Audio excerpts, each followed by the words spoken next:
Adventist World Radio, the voice of hope. Radio feon'ny fanantenana na ny AWR.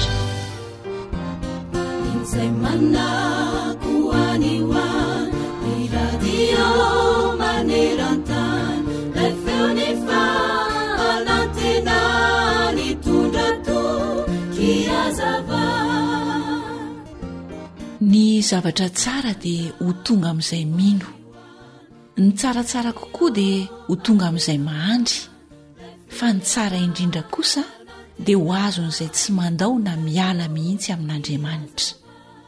Endry namako, tsara ny mino, tena mety ny manantena, fa ny azo antoka indrindra dia ny tsy misaraka amin'Andriamanitra na inona miseho, arak'izay voalazan'i Jesosy ao amin'ny Jaona 5:10 andininy 5 sy ny 7 manao hoe: izany voaloboka ianareo ny sampany izay miray amiko ary izao aminy dia mamobe izy, fa raha misaraka amiko kosa ianareo dia tsy mahay manao na inona.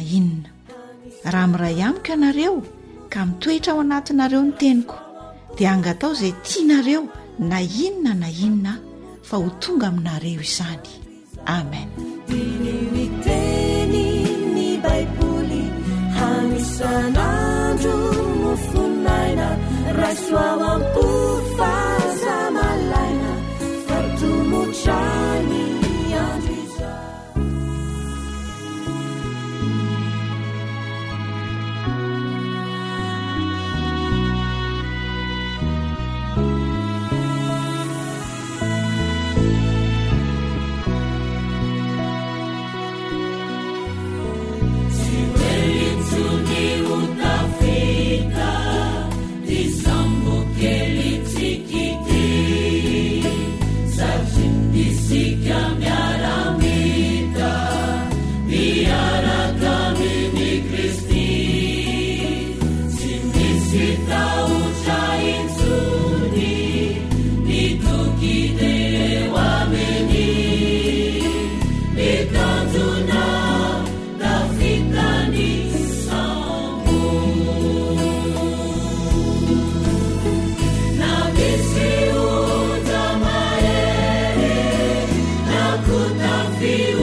Feo ny teny fikasana Andrapato.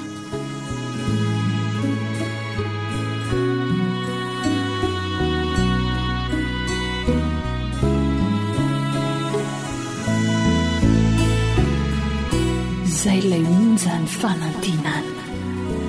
Fanantenana ny ahita, ny tavan'ilay be fity, kelisisa figuga fasambarana, fitiro tsara ny finona, manana fitiavana, amin'izay tafitany sambo. Na misy onda mahery na kutafihusha mameli, siasakana nini ansiketi, narivucha mifufufufu, na urambara cha mitsutsu, vomaikare tuizana niti sashi. AWR. Téléphone 034 06 797 62.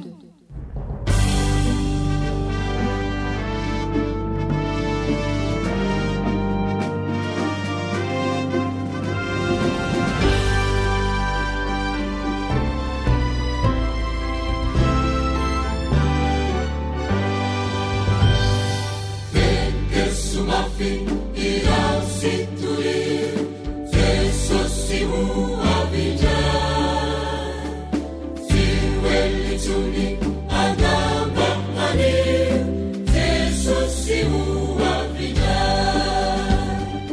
alasara ny faminanin'ny baiboly alasara ny faminanin'ny baiboly fianarana mitohitoy ireo faminaniana apokaliptika ao amin'ny baiboly no man'ny radio advantista iraisam-pirenena na ny feon'ny fanantenana ho anao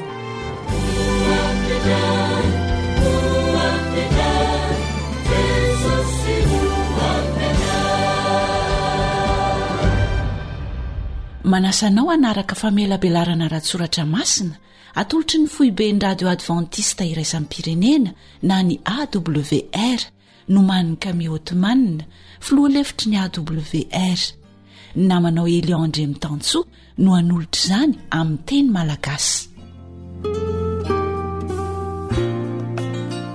mipetraka ny fanontaniana hoe raha tena tsara Andriamanitra nahoana no hodorany mandrakizay amin'ny afobe ny olona marina ve zany sa zavatra hafa ny tiany baiboly holazaina moa ve milaza ny baiboly fa mbola isy ny fotoana izay amaliana ny fanontaniana rehetra momba ny toetran'Andriamanitra ary mety hanaitra anao ny hovalina izany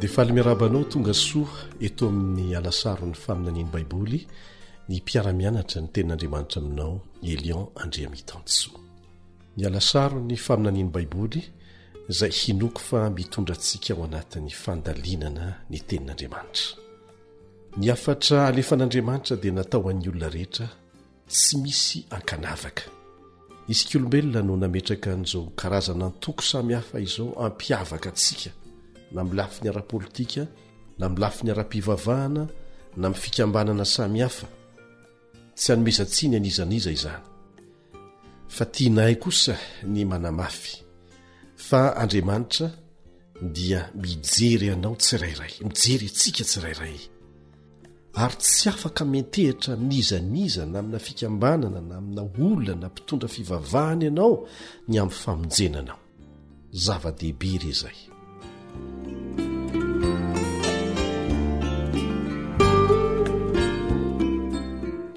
tamin'ny lasa isika dia nahita fahamarinana mazava fa ny asa famonjena faratampony hamaranan'i Jesosy ny asa efa natombony dia ny inona re ny fiaviany indray eny amin'ny raolanitra fanondrony ny baiboly dia mampianatra mazava fa tsy zava-miafina velively izany fa ho hita maso ho ren'ny sofina ny fiverenany amboninahitra efa maniry mafy ny atongavan'izany ary antenaiko fa tahaka an'izany koa ianao zinona moa izay fiainana kely 20 taona rahabe indrindra ary feno faratsiana ity ho atakalo an'izany fiainana mandrakizay izany fa akoatra ny fiavian' Jesosy indray eny amin'ny raolanitra dia inona indray no hitranga aorinan'izay be dibe ireo zavatra manitikitika ny sainy maro mikasika ny hoe fitsarana ny afobe ny arivo-taona mety anaitranao ny hafantatra fa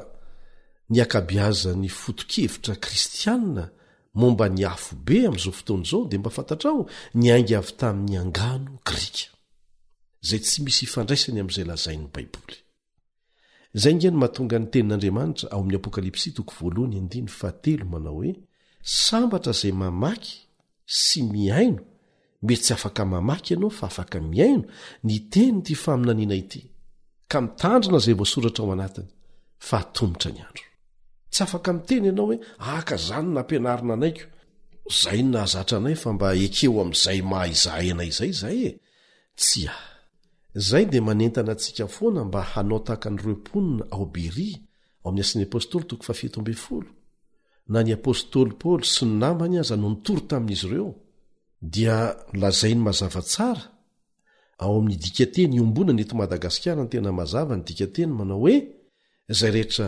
norenesiny avy amin'ny apôstôly Paoly sy ny mpiara-miasa aminy ny fampianarana eniny dia no hamarininy tao amin'ny tenin'Andriamanitra hoe marina ve zany satsia izay rehetra renao eto dia marino izay rehetra vakianao amin'ny boky dia marino, ny tenin'Andriamanitra no refy tsy mety diso.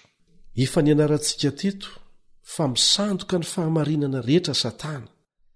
Ka aoka ireo olona tsy handeha amin'ny fahatsorana fotsiny amin'izao fa ady angeno hatrehany eto hoe niady faratampony satria miankina amin'izany no avinao mandrakizay.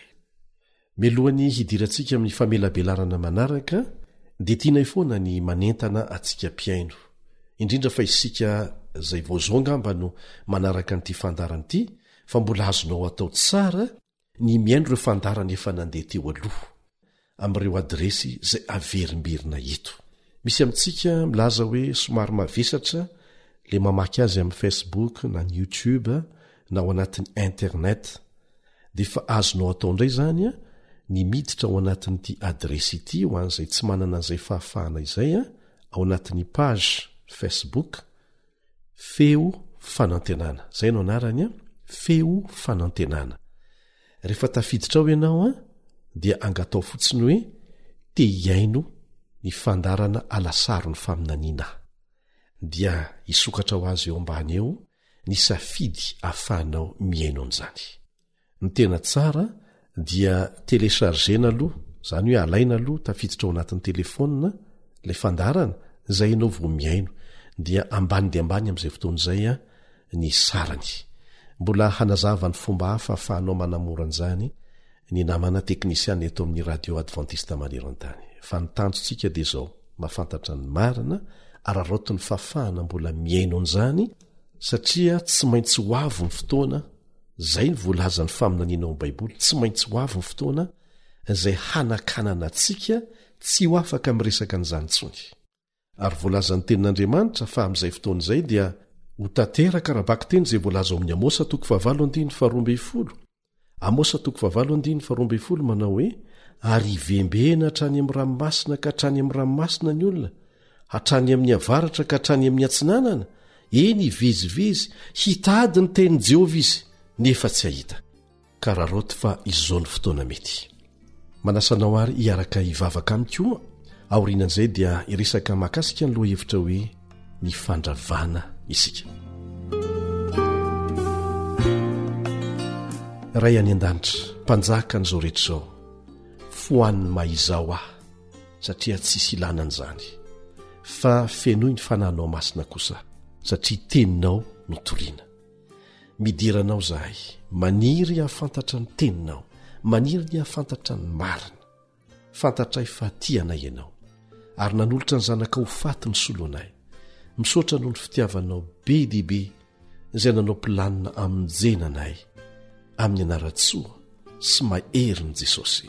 Amen.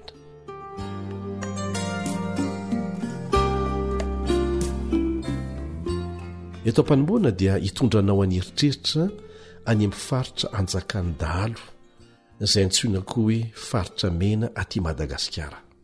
Ho tantaraiko aminao ny tantaran'ny lehilahy anankiray izay dahalo raindahany, fa aleo tsy resahako aminao ny anarany. Tonga teto Madagasikara ny namana Camille Otman miaraka amin'ireo ekipa teknika dia niarak'izay nirakitra tamin'ny oronan-tsary ny tantaran'izay dahalo izay. Azonao jerena ao amin'ny site ny awr.org ny tantara feno mirakitra an'izany.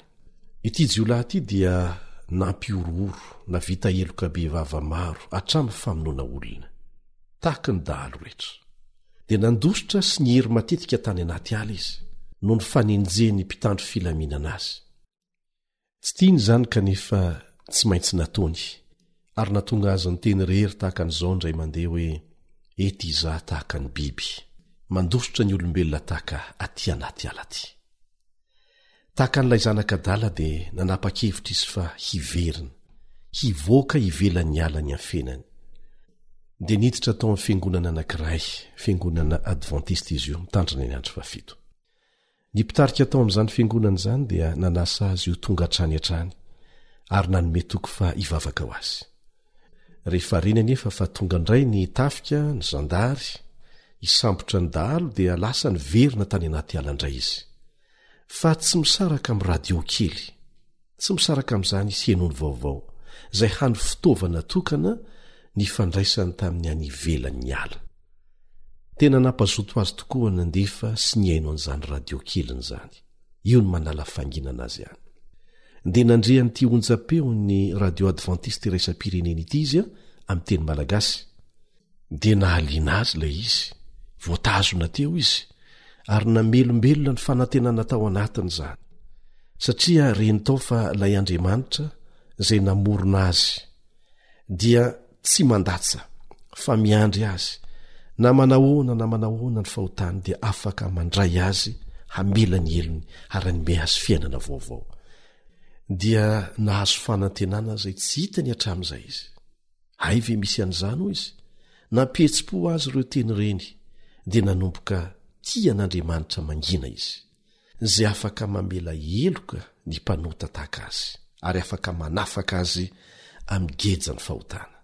Tena faly izy nandray an' Jesosy ilay sakaizany vaovao, satria misy antso ao amin'ny radio na iza misy ianao amin'izao fotoana izao. Azonao atao ny miresaka mivantana amin'izay fomba hitanao fa mapety an'izany amin'i Jesosy. Angatao izy mba hanafaka anao amin'izay fatorana mahazo anao. Dia nandramany manokana izany tany anaty alatany. Nanomboka nahita fiadanam-po izy. Dia nasaingo ireo dahalo niaraka niafina taminy, iaraka iaino radio. Dia zay ny asan'ny fanahy masina ry havana. Zay le hoe fitaovana fotsiny isika, resy lahatra ny amin'ny famonjeny Kristy izy rehetra.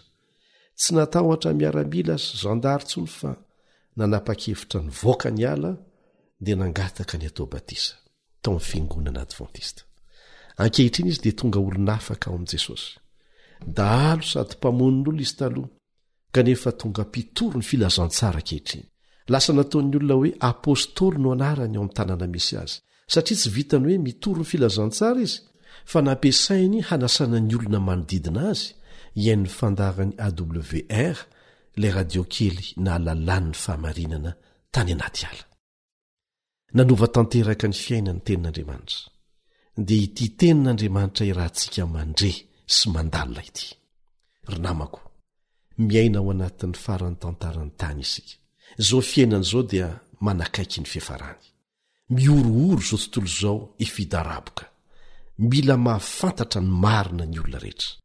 Miamitombo ny olana maneran-tany, ankoatry ny fahasimbany ny tontolo iainana sy ny toetrandro. Inona ny zavatra iseho manaraka?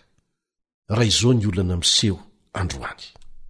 Ry havana, famantarana avokoa izany rehetra izany.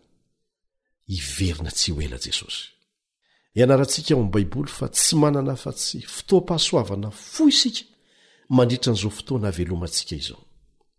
Inona no ambaran'ny Baiboly fa iseho aorianan'ny fihavian'i Kristy fanondrony? Rehefa akarina any an-danitra ireo olo-marina, ary ireo izay nandan'Andriamanitra kosa dia ho faty etỳ an-tany. Inona no iseho aorianan'izay? Ny Apokalipsy dia milaza momba ny feim-potoana izay fantatry ny maro amin'ny hoe arivo fotoana. Hojerentsika eto ny fampianarana tsotra ao amin'ny Baiboly mikasika an'izany hoe arivo fotoana izany sy ireo tranga manamarika ny fiandohany sy ny fiafarany.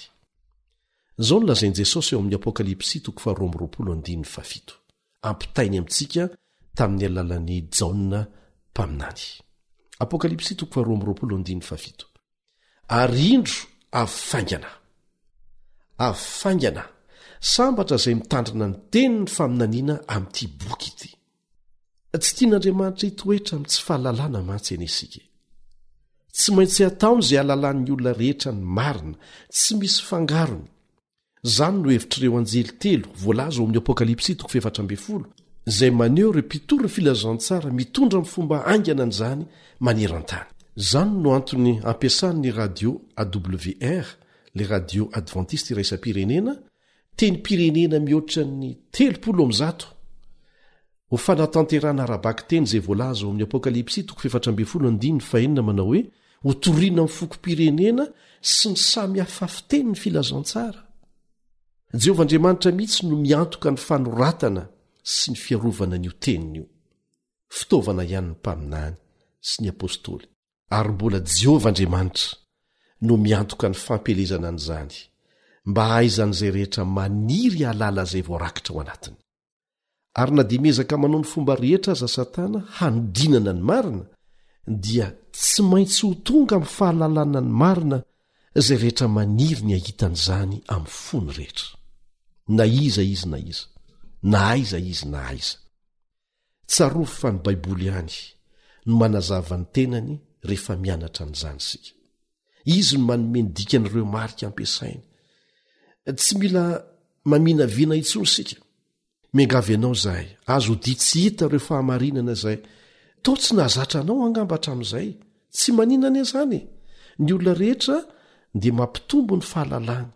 Ny tsy mety dia ny miziriziry amin'izay fahalalana mety ho diso na nananao, misy marina misy diso.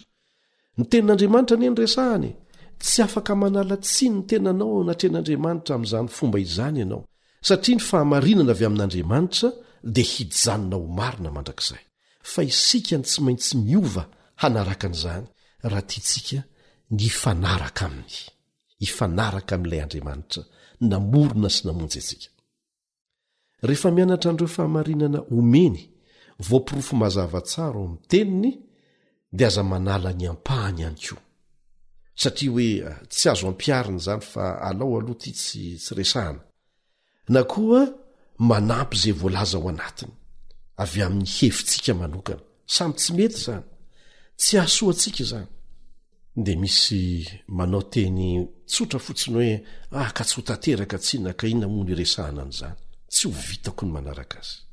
Zao na amintsika samy olombelona aza dia samy hafa mihitsy ny hoe manaiky ny fahamarinana sy miezaka iaina amin'izany eo ambany fahasoavan'Andriamanitra sy ny hoe manao fanahiniana mandahan'izany. Ny tenin'Andriamanitra ry havana dia tsy miova. Ny testamenta taloha sy ny testamenta vaovao dia fanalahidy miaraka tsy azo sarahana. Efa niarahantsika nijery teto izany. Satria tsy miova omaly sy anio ary mandrakizay Jehovah Andriamanitra. Ndia hiaraka merina ny teny baikotsika ary tsika amin'izao fiarah-mianatra izao. Raha ao amin'ny baiboly dia ekeko, raha tsy ao amin'ny baiboly kosa dia lavoko ary tsy natao azany. Zay le izy dia ho arahantsika foana izay filamatra izay. Inona no hitranga aorianan'ny fiavian'i Jesosy? Zany hoe aorianan'ny hampakarany any an-danitra miaraka aminy ireo olona nanaiky ny fanavotana nataony. Ny Apokalipsy 4 dia milaza fa nisy anjely mahery ny sambotra ny Satana, namatotra azy tamin'ny gadra lehibe ary nanipy azy ho amin'ny lavaka tsy tanono arivo-taona. Ahoana ny amin'izany? Ary halan'ny Satana anie ny fampahafantarana amintsika n'izany vaovao ratsy momba ny hoaviny izany izay voarakitra ao amin'ny baiboly, na dia fahafantany tsara azany tsy maintsy hafarany satria tia mitaka antsika izy. Indray nandeha rehefa nifanena tamin'i Jesosy ireo demoniaka roa lahy tao Gadarena. Ny demoniaka moa dia ireo olona lasa tsy tompony tena intsony fa gidizay ny fanahy ratsy avy amin'ny Satana. Voalaza ao Mateo 5 fa tena nasika izy ireo. Tsy nisy olona sanandalo teo amin'ny toerana nisy azy akaiky ny fasana. Fa raha vao nahita an'i Jesosy izy ireo dia natahotra. Satria fantatry Satana fa tsy hamela azy angejanyireo olona ireo intsony Jesosy. Dia niteny tahaka an'izao tamin'ny alalan'ireo roalahy nogejay ny Satana eo amin'ny 9:20 ao Mateo 5. Satria izay mihitsy no mitranga amin'ireny olona demoniaka ireny. Ny feon'ny Satana mihitsy no lasa feon'ilay olona miteny amin'ny anaran'ilay olona fa ilay olona efa tsy manapidiny intsony. Dia izao no teny navoaka ny Satana tamin'ny alalan'izy roalahy. Ao Mateo 5:20 zao no niteneniny: moa mifaninona kory izay isianao ry zanak'Andriamanitra ao? Dia mario tsara ny toy ny teny manao hoe tonga eto va ianao hampijaly anay milohan'ny fotoana. Izany hoe fa fantameloa izany fa tsy maintsy ho ampijaliana izy, tsy maintsy ho faizina izy, tsy maintsy ho foanana izy, fa mamitaka izay azony fitahana izy. Satana ry havana dia mahalala fa fahavalo efa resy izy ary tsy maintsy ho avy ny fotoana handevonana azy, ka asakasaka izay mbola manompo azy. Ankehitriny ny fampianarana ny nina ahely mikasika ny arivo-taona dia mialatsiny aminao fa tsy marina velively. Saina avy amin'ny Satana ny namorona an'izany, ary fisandohana sy fandrika amin'ny tahanany maro izany. zany ene no antony tsy maintsy ianarana ny marina rehetra ao amin'ny tenin'Andriamanitra averimberina ihany satria tsy maintsy ho voafitany ireo izay tsy tia lala afa-tsy ireo fahamarinana metimety aminy ao amin'ny soratra masina fa izay tsy nahazatra azy na marina aza dia aleoaloha hoany. Ny tena anisany mahavoafitaka ny maro dia ny fifikirana amin'ny fomba nahazatra azy fa tsy amin'izay marina voalazany tenin'Andriamanitra. Zonao ny hodiso satria mety hodiso ny fampianarana ny raisinao fa tsy zonao kosa ny handaa ny fahamarinana satria tsy zonao ny hisafidy izay tsy maintsy ho vokatry ny safidy ny raisinao. Aleo vakina ny marina. Za dia nanana fahadisoana taloha fa rehefa hitako ny marina dia narahako izany tenin'Andriamanitra io. Izy aza manaiky ny fahafahako manana fahadisoana sy manitsy an'izany rehefa malala ny marina. Tsy mivazivazy ny devolo ry havana, tsy maintsy ataony izany fitaka izany hamafiorina ny toerany ho mpitarika an'izay rehetra ny fidy ikomy amin'Andriamanitra. Tsarovy hatrany fa niamotika anao ny tanjo ho Satana ary ny any antoka ao antsika dia ny miorona amin'ny tenin'Andriamanitra izay mampibaribary ny fandriky ny devolo rehetra. Fitiavana antsika rere olona no izarana ny marina, tsy misy resaka kliantelisme eto. Ozerentsika anio ary izay hitrangy aorianan'ny fiavian'i Jesosy ao amin'ny Apokalipsy 20:4-5. Apokalipsy 20:4-5. Ary velona izy ka niara-nanjaka tamin'i Kristy arivo taona. Sambatra sy masina izay manana anjara amin'ny fitsanganana voalohany ireo olo-masina noresahana eto. Dia toy izantsika ireo tsy mba hanana ny fahafatesana faharoa fahefana fa ho mpisoron'Andriamanitra sy Kristy ireo ka hiara-manjaka aminy arivo taona. Amen. Inona ity fitsanganana faharoa voalaza eto ity? Efa nianarantsika teto fa ho avy indray Kristy, ireo olo-marina dia ho atsangana, dia akarina eo amin'i Jesosy eny amin'ny habakabaka ho any an-danitra isika ary izay no hanamarika ny fanombohan'ny arivo taona. Maniro anisan'izany ary inoko fa ho isan'izany ianao. Jesosy koa dia nilaza momba ny fitsanganana faharoa rehefa ho foazina amin'ny torimasony ao am-pasana ireo ratsy fanahy aorian'ny arivo taona. Zao ny vakitsika eo amin'ny Jaona 5:17-20. Jaona 5:17-20. Aza gaga amin'izany fa avy ny andro izay handrenesan'ny olona rehetra any am-pasana ny feony, dia hivoaka izy izay nanao ny tsara dia ho any amin'ny fitsanganana ho fiainana, fa izay nanao ny ratsy kosa dia ho any amin'ny fitsanganana ho fahamelohana. Mazava izany. Zao koa vakitsika ao amin'ny Apokalipsy 20:5. Apokalipsy 20:5. Ahitantsika ny fomba hitrangana izany. Fa ny sisa amin'ny maty dia tsy mbola velona mandra-patapitry ny arivo taona. Ireo olona izay tsy nanaiky an'i Jesosy ho mpamonjy azy, tsy nino azy, zoany moa izany dia tsy natsangana tamin'ny maty, mandra-patapitry ny arivo taona. Ireo ratsy fanahy izay maty izany dia mbola ao am-pasana mandra-patapitry ny arivo taona. Mazava izay. Ny arivo taona dia fotoana manelanelana ny fitsanganana amin'ny maty voalohany sy ny fitsanganana amin'ny maty faharoa. Zava-dehibe no iseho amin'ny fitsanganana voalohany amin'ny fiverenan'i Jesosy indray. Averintsika izay efa nianarantsika ao amin'ny Tesalonianina 2:4-5.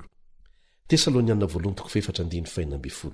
Fa ny tenan'ny tompo no hidina avy any an-danitra amin'ny fiantsoana sy ny feon'ny arkanjely ary ny trompetra an'Andriamanitra ka izay maty ao amin'i Kristy no hitsangana aloha. Ho avy hamonjy ny olony Jesosy, dia ireo tia azy, nino azy, nanaraka ny lalàny. Atsangany avy eo am-pasany ireo efa nodimandry sy ireo mbola tratra velona ahita ny fiverenan'i Jesosy. Ary omeny vatana tsy mety loha intsony izy ireo.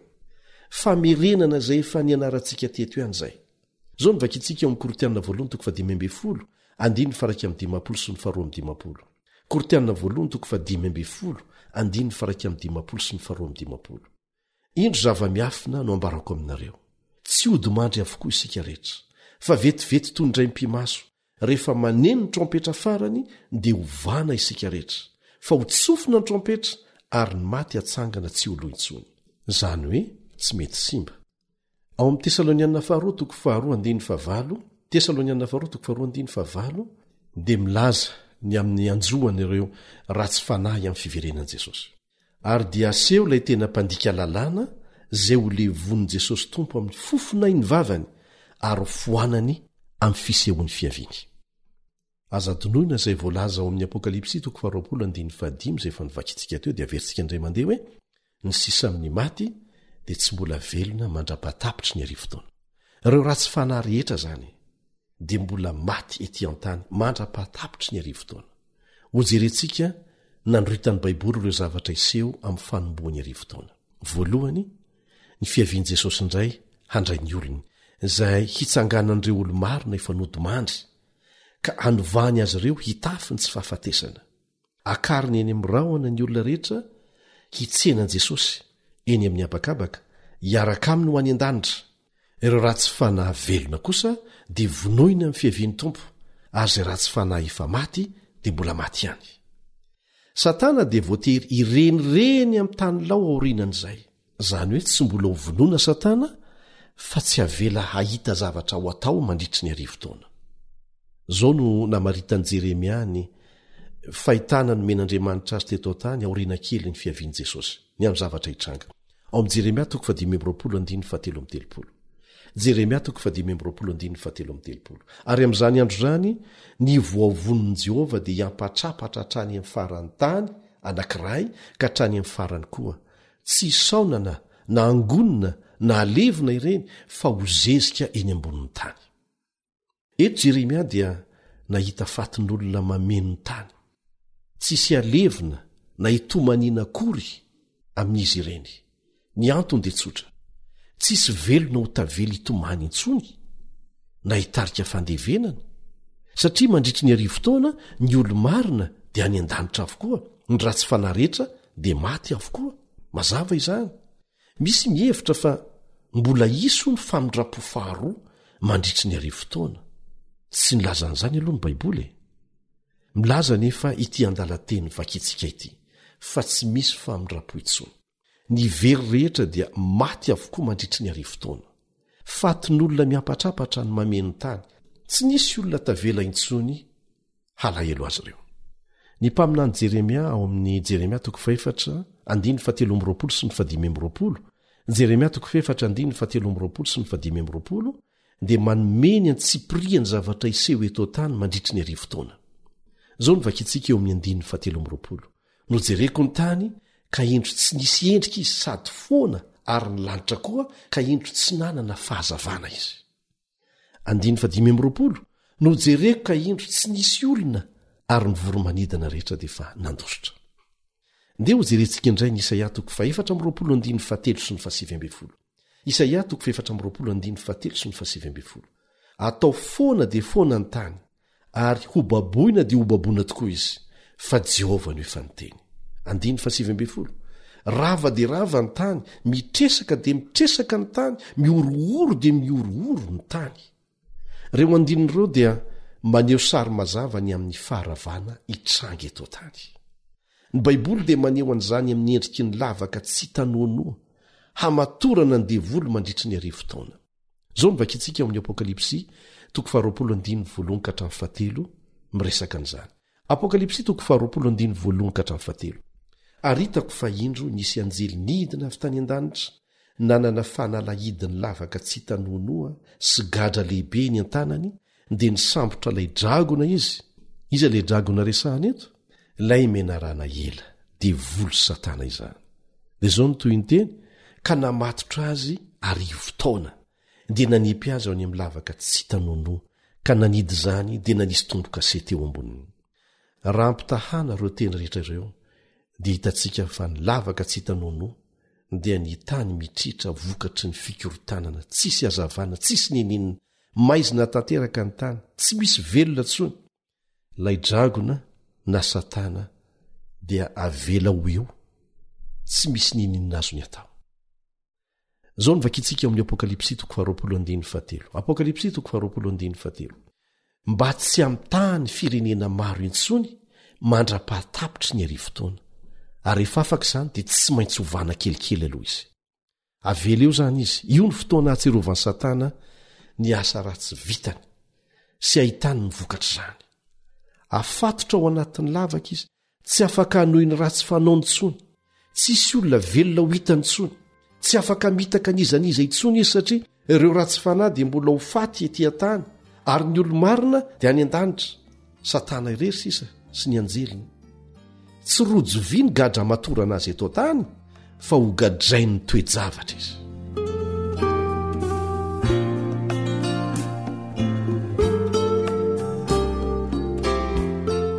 ndeha ho jerentsika vetivety indray ary a izay ho ataon'ny olo-marina any an-danitra mandritry ny arivo-taona. Ao amin'ny Apokalipsy 2:4 aleo ny ten'Andriamanitra foana ny teny a.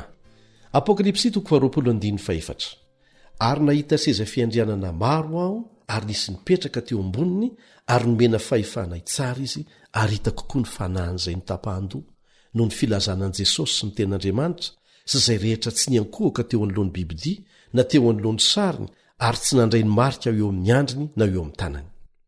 Io marika io ny lohahevitra amin'ny manaraka izay ho resantsika fahazadino ary velona izy ka niara-nanjaka tamin'i Kristy arivo-taona izay ny toy ny teny eto a.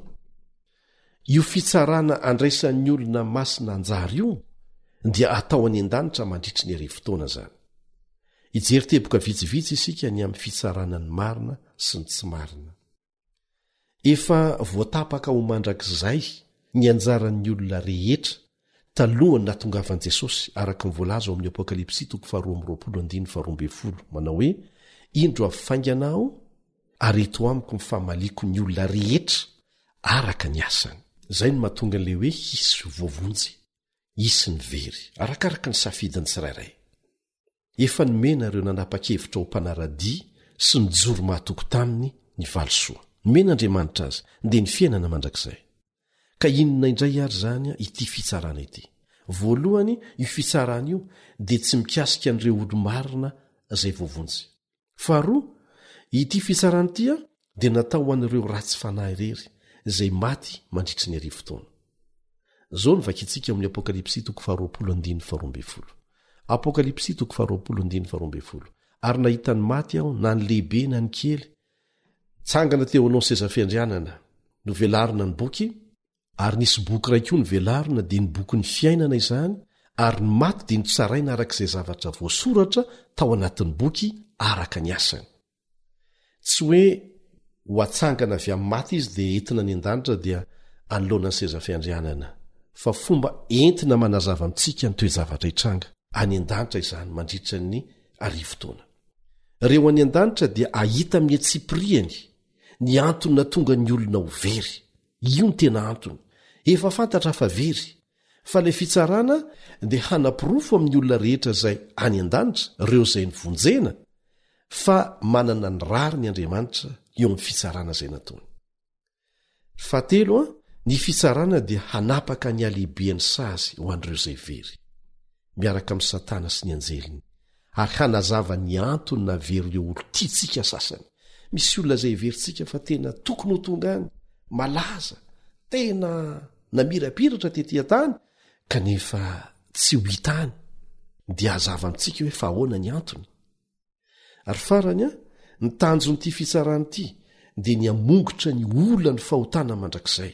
Samy iaika pahabe maso na ny olona na ny anjely amin'izay fotoana izay fa Andriamanitra dia be fitiavana sy marina mandrakariva. Ary farany dia ho voapirofo ny toetra ny marina. Ireo lafiny maro amin'ny fitsarana dia anehoan'izany amin'ny olombelona sy ny anjely. Ho voavaly avokoa ny fanontaniantsika izay efa fantatr'Andriamanitra tsara avokoa. Ny fitsarana dia natao ho an'ny tompo tsy ho antsika fa tsy ho an'Andriamanitra akory. Maro-po loatra Jehova. Io fitsarana io zany dia fanehoana ny mangarahara tamin'ny fitsarana natao tamin'ireo olona izay very. Mba tsy hatonga ny olona izay voavonjy hisaina zavatra hafa fa hahita mazava tsara hoe zao zany natonga ny reny olona ireny ho very.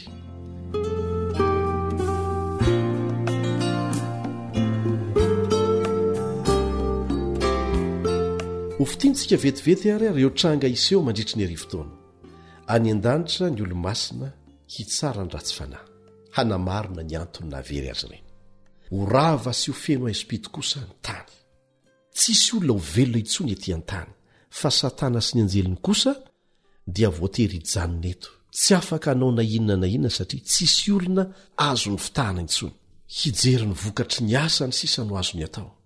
Hoy Jaona momba ny fiafaran'ny arivo-taona ao amin'ny Apokalipsy 1:12. Apokalipsy 1:12.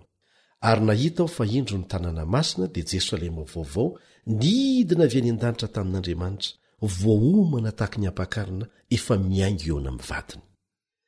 Aorianany arivo-taona izay efa ny anarantsika teto ny akanton'izany tanàna masina izany ao amin'ny Apokalipsy 1:20.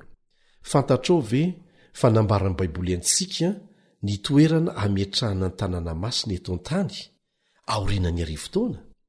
Zao ny vakitsika eo amin'ny bokin'ny mpaminany Zakaria, Zakaria 4:14. Zakaria 4:14. Ary amin'izany andro zany, ny tongony, zany hoe ny tongotry Jesosy, hijoro eo an-tendrombohitra Oliva, eo atsinanana tandrifin'ny Jerosalema. Ary ny tendrombohitra Oliva hitresaka eo fovoany hiatsinanana sy hiakandrefana, ka hisy loasa lehibe. Ary ny antsasaka ny tendrombohitra hifindra hianavaratra, fa ny antsasany kosa hianatsimo. Voatsela ny namana Camille Hotman ny tantara fa naka horonan-tsary tany amin'ny tendrombohitra Oliva izy, ary nieritreritra ny hoe eo zany ny tanàna masina no hitoetra amin'ny farany, satria hijoro eo an-tendrombohitra Oliva ny tompo, dia hivelatra ny tendrombohitra ho lasa lemaka lehibe toeran'ny tanàna masina.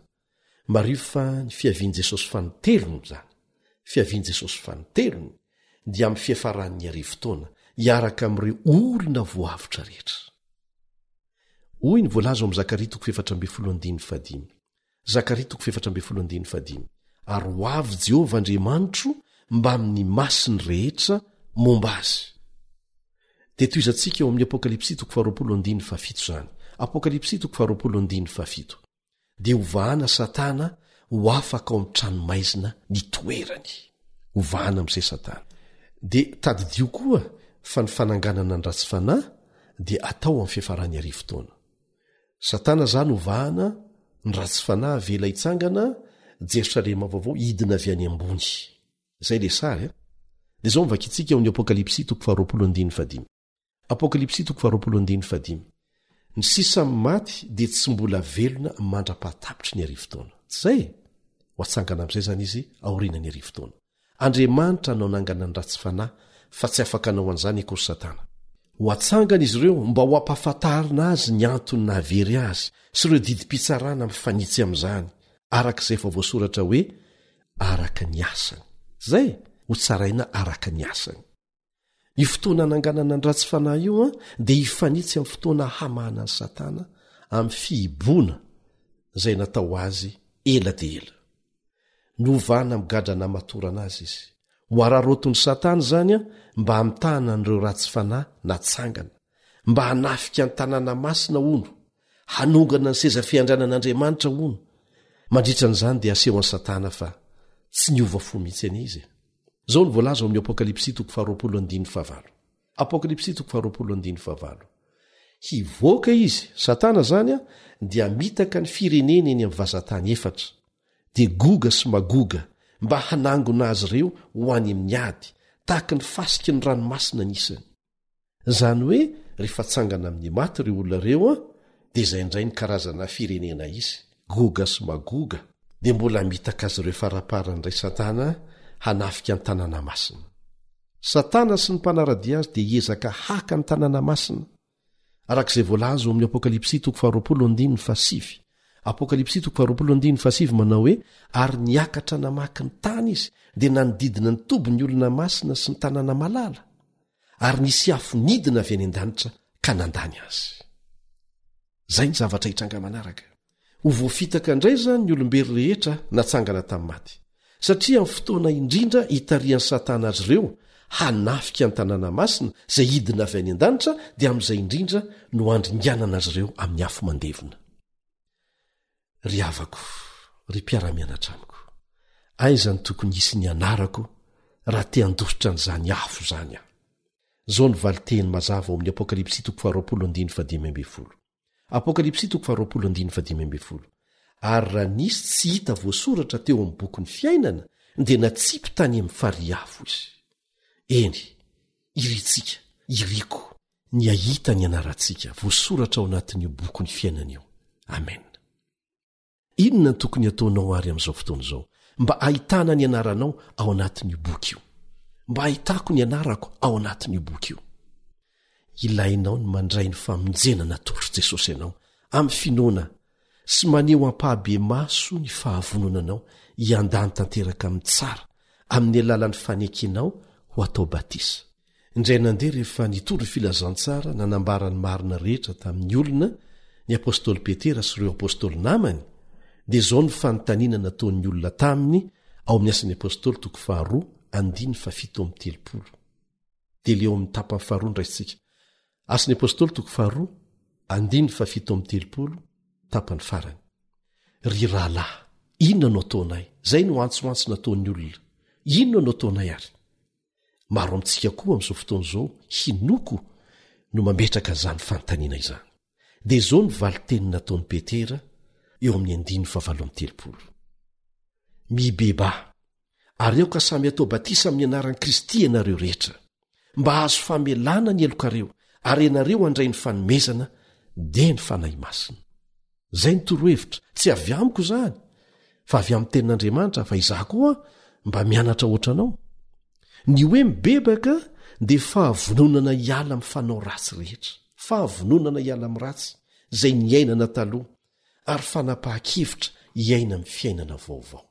Zay le mibebaka. Dia aseho ampahabe maso amin'ny alalan'ny fanekenao atao batisa, tahaka ny nanaovana batisan'i Jesosy izany. Ary satria olona malemy efa simba amin'ny fahotana sika, dia izany indrindra no antony hilantsika ny hery ny fanahy masina, hitari-dalana sy hanome hery ahafahantsika manatanteraka ny sitrapon'Andriamanitra. Izay tiantsika atao kanefa tsy ho vitantsika raha tsy misy izay hery ny fanahy masina ekentsika hiasa eo amintsika izay. Arak'izay voasoratra ao amin'ny Romanina 5:7-8. Romanina 5:7-8 manao hoe, izay tarihany fanan'Andriamanitra no zanak'Andriamanitra. Izay tarihany fanan'Andriamanitra no zanak'Andriamanitra. Zany hoe, aza manantena ny ho afaka hiaina mifanaraka amin'ny sitrapon'Andriamanitra ianao raha tsy manaiky ny hery ny fanahy masina hiasa eo amin'ny fiainanao isanandro. Izay no antony lazan'i Jesosy eo amin'ny Jaona 10:5. Jaona 10:5 manao hoe, raha misaraka amiko ianareo dia tsy mahay manao na inona na inona. Mazava izany. Ny fanahy masina ny solotenan'i Jesosy ety an-tany, araka ny lazain'i Jesosy tenany mihitsy eo amin'ny Jaona 14:20. Jaona 14:20. Io zany no tsy ambaratelon'ny fiainana kristianina, dia ny fananana fifandraisana akaiky amin'i Jesosy tsy miato amin'ny alalan'ny fanahy masina izay hanomana anao ho afaka miditra ny Jerosalema vaovao. Raha misy olona milaza aminao hoe ataovy aloha zay mahatsara ny fiainanao, zay ianao vao afaka mahita fity amin'Andriamanitra, zay vao afaka mandray anao Jesosy, filazana ratsy zany, filazana avy amin'ny Satana izany. Fa izao ianao mbola maloto feno fahotana izao, tsy vitanao nge manala an'izany. Amin'izao toetra anao feno lotom-pahotana izao, rehefa manaiky ny betsika ny fanahy masina ao misofinao ianao hoe miverena amin'Andriamanitra. Mibeba, ekeo ny elokao, dia tsy mila olona mpanelanelana ianao, fa mivava mangina. Resao mivantana amin'Andriamanitra ny etaetanao. Dia ho gaga ianao, fa hiasa mahery eo amin'ny fiainanao izy satria navelanao anao an'izany. Ahatonga anao ho olom-baovao. Eny hiverina eto an-tany miaraka amin'ny olo-masina Jesosy. Idiny eo amin'ny tendrombohitra Oliva ny tanàna masina. Ireo ratsy fanahy dia hitsangana avy eo am-pasany ho vahana ny gadra lehiben'ny Satana, ka andresy lahatra n'ireo ratsy fanahy hanafika ny tanàna masina izy. Dia hanafika ny izy ireo nefa amin'izay indrindra dia hisy afo avy any an-danitra handevona azy. Hanadio ny tany ny afo ho lasa ny zavatra taloha, hamorona lanitra vaovao sy tany vaovao Andriamanitra, ka ampitoetra ny fanjakany eto an-tany iaraka amin'ireo tia azy amin'izay fotoan'izay. Inoko fa mazava amintsika fa tsy misy famindrapo fanondrony tsony, tsy famindrapo fanondrony no omenan'ireo olona izay avela ho faty eto tany mandritry ny arivo-taona. Izao andro avelomanao milohany fiavian' Jesosy izao ihany no tsy maintsy andraisanao fanapa-kevitra hanaraka azy na tsia. Fitaka ny akoatr'izay ireo olona. Ahoana ny voalaza ao amin'ny Hebreo 7:15. Hebreo 7:15. Anio raha iain'ny feony ianareo aza manamafy ny fonareo. Tsy izahay no miantso anao, fa izay koa aza anisan'izay anaovana antso. Fitaovana fotsiny tahaka ny mikro zahay, fa enoy ny feon'ny fanan'Andriamanitra mibitsika mangina aminao amin'izao minitra izao. Aza mangatakandro fa ny ampitso tsy antsika. Ao amin'ny Matio 4:17-7 Matio 4:17-7 dia misy fampitahana ny fiavian'i Kristy indray tamin'ny andro noasa ny safodrano.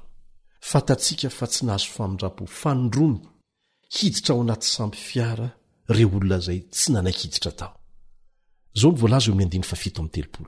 Fa tahaka ny tamin'ny andro Noa dia ho tahaka n'izany koa ny fiaviany zanak'olona.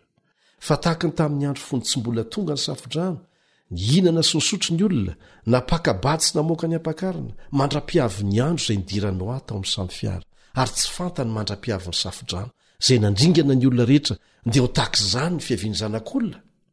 Tsy misy fotoana fanondrontsony na rindrina mivaravara ny fiainana. Ireo nandany fanasan'Andriamanitra dia iringana maty ny safodrano. Ny arivo-taona dia tsy fotoam-piadanana ho an'ny ratsy eto tany ry havana. Tsy vanim-potoana ny fandrosoana ara-teknôlôjia koa izany na famindra-po faharoa ho an'ny ratsy fanahy. Ireo olona ireo dia tsy hiova fo intsony na mandritra an'izany na aorianan'izany. Kristy sy ireo olony vonjena dia tsy ho eto tany mandritra ny arivo-taona. Mazava izahay. Izao fotoana velomanao izao, izay ihany no ahafahanao manao safidy. Zay no antony hitoriana ny filazantsara amin'ny olombelona rehetra, ho vavolombelona ny firenena rehetra, zay vao tonga ny farany. Anio dia anisan'izay mandatanteraka n'izany faminaniana izany ianao. Ty afatry ny filazantsara ty dia ampitaina manerana ny tany. Manao zava-mahatalanjon'Andriamanitra. Ny olona ho very rehetra dia hiaiky fa marina sy mahitsy Andriamanitra amin'ny fitsarany rehetra. Zao ny vakitsika amin'ny Romanina 4:10 sy ny 12 eo anatrehan'izany. Romanina 4:10-12. Nahoana ianao no mitsara ny rahalahinao? Nahoana kosa ianao no manao tsinotsinona ny rahalahinao? Fa samy iseho eo anoloan'ny fitsaran'Andriamanitra iza, isika rehetra. Fa voasoratra hoe, raha velona koa aho Jehova, lohalika rehetra handohalika amiko, ary ny lela rehetra hidiran'Andriamanitra. Koa samy ampahamohan'Andriamanitra ny amin'ny tenany avy isika rehetra. Tsy maintsy hiaiky daholo ny olona, fa marina sy mahitsy ny fitsarana ataon'Andriamanitra. Voalaza amin'ny Apokalipsy 7:12 zany. Ary mahafaly amanokana ny mahita izay voalaza amin'ny Naoma 1:7, Naoma 1:7 manao hoe, tsy verina fanondrono ny fahoriana. Amen. Ireo voavony sy ireo any amin'ny tontolo tsy nanota dia ho voaro mandrakizay, tsy verina fanondrono ny fahoriana. Ny afo avy amin'Andriamanitra no andevona ny fahotana rehetra sy ny vokany, ary dia ho voadio ny tany. Ho jerentsika indray mikasika an'izany amin'ny manaraka. Fandeha ho apetraka amin'Andriamanitra ny faniriana izay ao anatsika tsirairay avy amin'izao fotoana izao hanaraka azy. Raha izay ny an-danitra ao misaotra anao izay noho ny teninao izay mampibaribary mazava tsara aminay ny marina rehetra. Teo any an-danitra izay. Te andova ny fiainana mandrakizay izahay. Mamela ny heloka rehetra. Misaotra anao fa Andriamanitra mamela heloka sy maharo-po ianao. Amboary ny fiainanay fanaraka amin'ny sitraponao. Aza velo ho variana amin'ity tany mandalo sy efa ho simba ity izahay. Ampio izay mba hiomanao amin'izany fiainana mandrakizay izany. Angatahana amin'ny anaran'i Jesosy ny fandraisana, ny fanoloran-tenana reto mpiaino reto izay tapa-kevitra ny anaraka anao. Raiso amin'ny anaranao izy ireo, Jesosy io. Amen.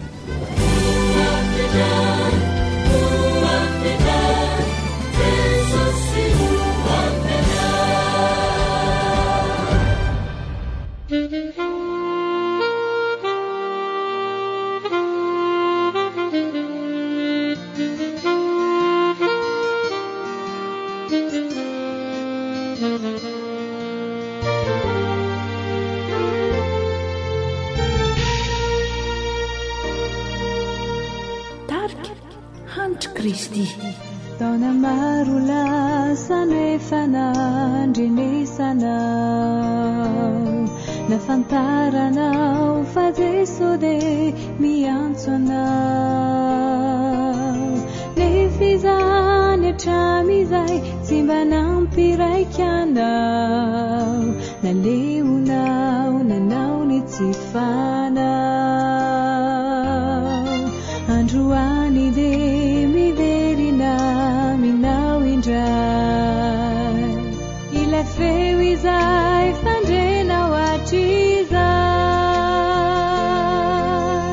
na de to tsy sitrakao ny mandrezao antso izao de mialane naminao Jeso omba saino ane rato izao iry zao no ilay antso farano anao de hoaizano toerana mba hisy anao oh hoaizanao oh hoaizanao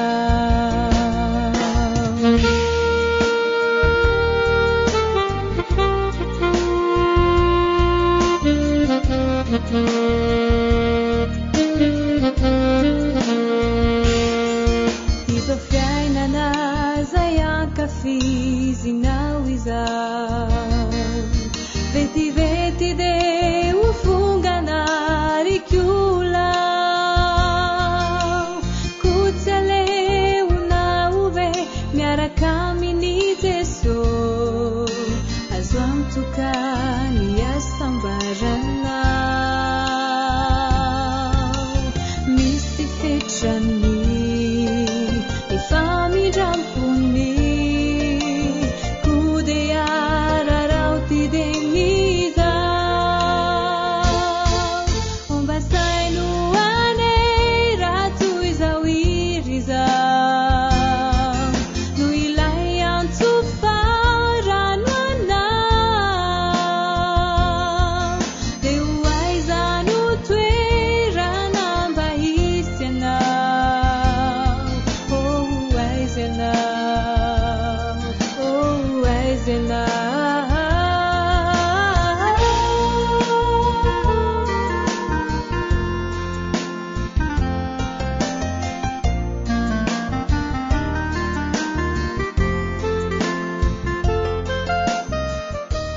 AWR zay lay onjany fanantenana omba saino ane rato izao iry zao no ilay antso farano anao de hoaizano toerana mba hisy anao oh hoaizanao oh hoaizanao omba saino ane rato izao iry zao no ilay antso farano anao de hoaizano toerana mba hisy anao oh hoaizanao oh hoaizanao oh